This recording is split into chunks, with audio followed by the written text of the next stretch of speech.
మన ప్రభువును రక్షకుడైన యేసు క్రీస్తు అతి శ్రేష్టమైన నామాన్ని బట్టి ఈ ఉదయకాల హోసన్న దైవ సందేశాలు అనే కార్యక్రమం వింటున్నా. దేవుని బిడ్డలైన మీకు పేరు పేరున వందనాలు. ప్రభువు మిమ్మల్ని మీ బిడ్డలను మెండుగా దీవించునగాక.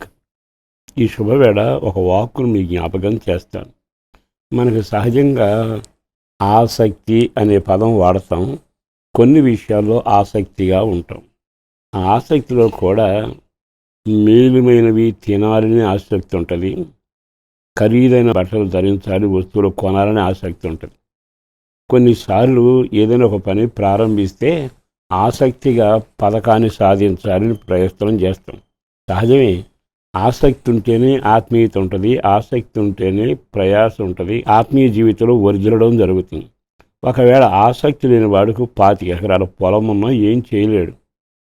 ఆసక్తి లేనప్పుడు లక్షలతో పెట్టుబడి పెట్టి వ్యాపారం చేసినా అతను ఏమీ చేయలేడు.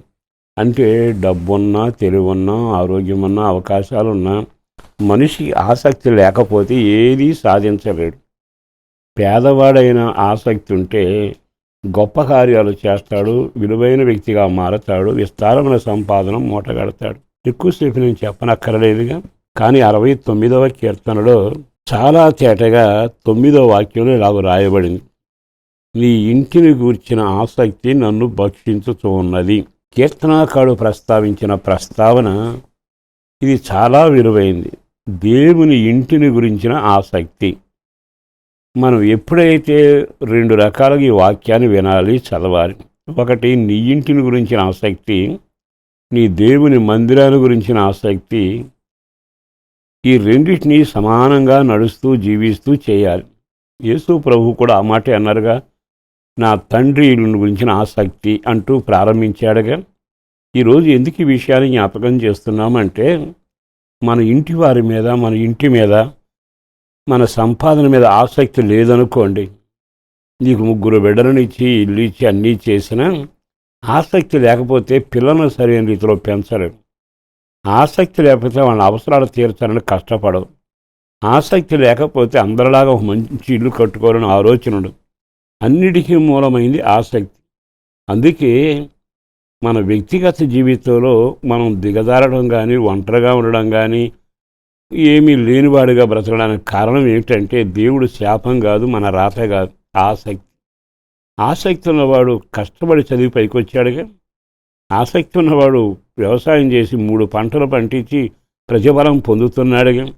మరి ఆసక్తి భక్తిలో కూడా ఉండాలిగా. మన ఇల్లు ఉంది, మన ఇల్లు పూదోటగాను, మన ఇల్లు స్వర్గసీమగాను, మన ఇల్లు ఆనంద క్షేత్రముగాను, మన నివాసం యేసుండే నివాసంగాను, వెలుగుతూ ఉండే నివాసంగా ఉండాలి అంటే ఆ ఇంటి యజమానికి ఒక్కసారి ఆగి ఆలకిస్తే ఆసక్తి ఉండాలి.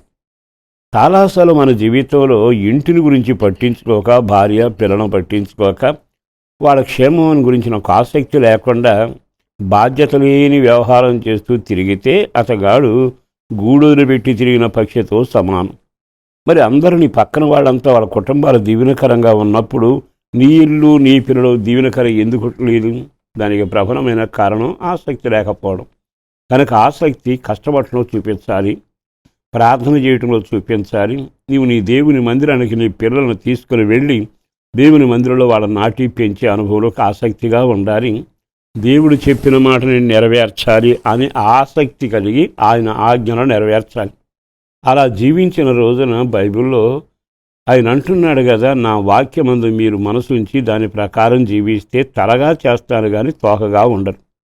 మరి ఆసక్తి లేని వాని పరిస్థితిలో మనం ఎంత చేసినా ఏమీ ఉండదుగా, నిద్రమొత్తుంటుంది. రెండవది దేవుని మందిరాన్ని గురించిన ఆసక్తి ఉండాలి. నువ్వు వెళ్ళే దేవుని మందిరంలో ఆ మందిరపు క్షేమం కొరకు అక్కడ జీవం ఉండాలి, వాక్యం ఉండాలి, వెలుగు ఉండాలి, కార్యాలు ఉండాలి, అద్భుతాలు జరగాలి. నా దేవుడు నాతోనే, మా ప్రజలతోనే ఉండాలి. ఎంత ఆసక్తి అండి! ఎప్పుడైతే నీవు అట్టి ఆసక్తితో ఉంటావో దేవుడు చూస్తాడట. ఆసక్తి పరుడు ఒక్కడున్నాడుగా, ఇతరులను బట్టి ఆ ప్రాంతాన్ని దీవెనకరంగా మారుస్తూ. ఒక్కసారి నెహెమ్యా ఆసక్తిని గమనిస్తే అతను ఎంత వేగంగా వెళ్ళి ప్రాకారాలు పడగొడితే దాన్ని మరలా కాలిపోతే మరలా నూతనంగా కట్టాడు. ఆసక్తే కదా మందిరాన్ని నిర్మించింది. ఒక ఆసక్తి కలిగిన వాడు ఆ గ్రామానికి సువార్త చెప్పడానికి నడుం కట్టుకుని వెళ్ళాడు. ఈ రోజైనా నీ ఆత్మీయ జీవితమైనా కుటుంబ జీవితమైనా దీవెనకరంగా వర్ధిల్లాలి అంటే నీవు ఆసక్తి కలిగిన వాడువో లేదో ఆలోచించి ఓ తీర్మానానికి రాగలిగితే ఆసక్తిని ఆశీర్వదించునుగాక. పరిశుద్ధుడును ప్రేమమడిన ప్రభు వందనాలయ. అపారమైన నీ ప్రేమను బట్టి ధన్యవాదాలు. పేరు పేరున బిడ్డలను దీవించండి. చదువుకునే వాళ్ళకైనా, పనిచేసే వాళ్ళకైనా, భక్తి జీవులకైనా నీ ఆసక్తిని మెండుగా కలుగ చేసి ఆసక్తితో ఇంటిని మందిరాన్ని బహుగా వృద్ధుల్లో చేసుకునే గొప్ప భాగ్యాన్ని కలుగ చేయండి. కుటుంబాన్ని, పిల్లలను దీవించండి. నీ సన్నిధి తోడుగా ఉంచండి. రోగులకు స్వస్థత కలుగు చేయండి. రక్షణ లేని వారికి రక్షణ కలుగు చేయండి.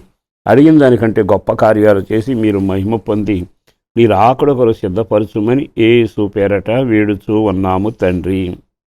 ఆమేన్.